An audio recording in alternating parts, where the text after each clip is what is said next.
ये कहानी अनामिका और अयान की है। अनामिका मध्य प्रदेश से दिल्ली कॉलेज के लिए आई थी और अयान राजस्थान से उसी कॉलेज में पढ़ने आया था। अयान एक सीधा साधा सा लड़का है जो ना लड़कियों से ज्यादा बात करता है और ना किसी से ज्यादा मतलब रखता है।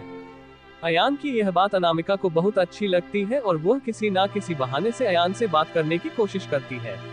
अनामिका दिखने में क्यूट लगती है। कुछ ही समय में अयान और अनामिका की दोस्ती हो जाती है। अयान धीरे धीरे अनामिका को पसंद करने लगता है। दोनों दिन भर कॉलेज में अपने हर बातें करते हैं, लाइक डिसलाइक को शेयर करते हैं और कुछ समय में बहुत अच्छे दोस्त बन जाते हैं।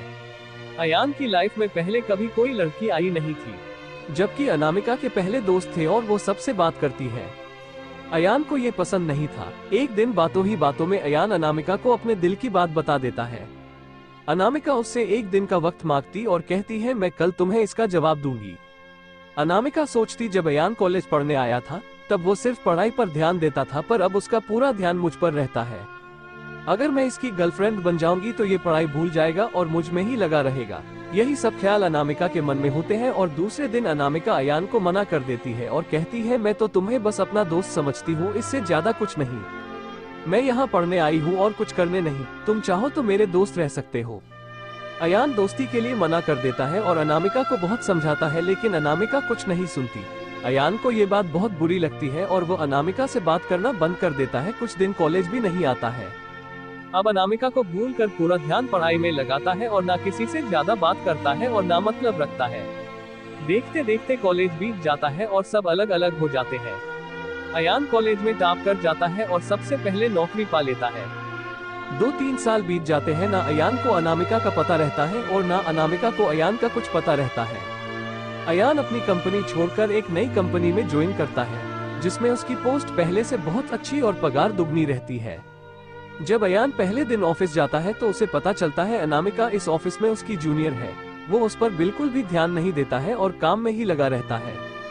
कुछ दिनों ऐसा ही चलता है, पर दोनों एक दूसरे को पहले से जानते थे और एक दिन दोनों को एक प्रोजेक्ट के लिए साथ में बाहर जाना पड़ता है। प्रोजेक्ट के बाद ना चाहते हुए भी अयान और अनामिका की बात होने लगती है। अनामिका अयान को समझाती है, आखिर उसने उसको मना क्यों किया था।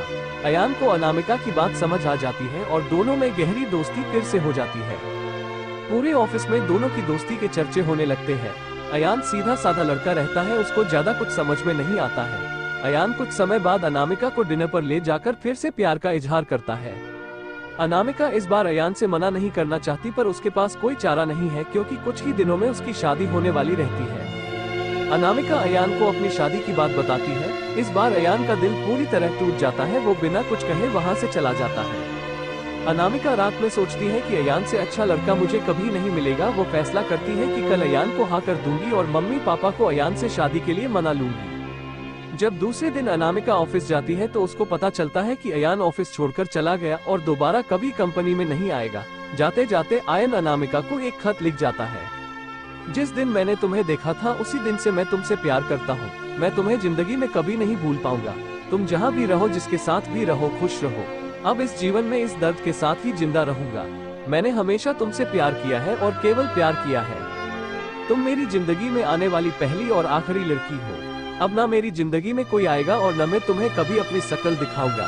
बस भगवान से यही दुआ करता हूँ, तुम जहाँ भी रहो खुश रहो और शादी के लिए बहुत बहुत शुभकामनाएं। अनामिका आयन को खोजने की बहुत कोशिश करती है, पर कई साल के बाद भी उसको अयान नहीं मिलता और वो अपने माँ बाप की पसंद के लड़के के साथ शादी कर लेती। इस तरह दोनों हमेशा हमेशा के लिए एक दूसरे से बिछड़ गए और दर्द के साथ अपनी जिंदगी व्यतीत करते हैं।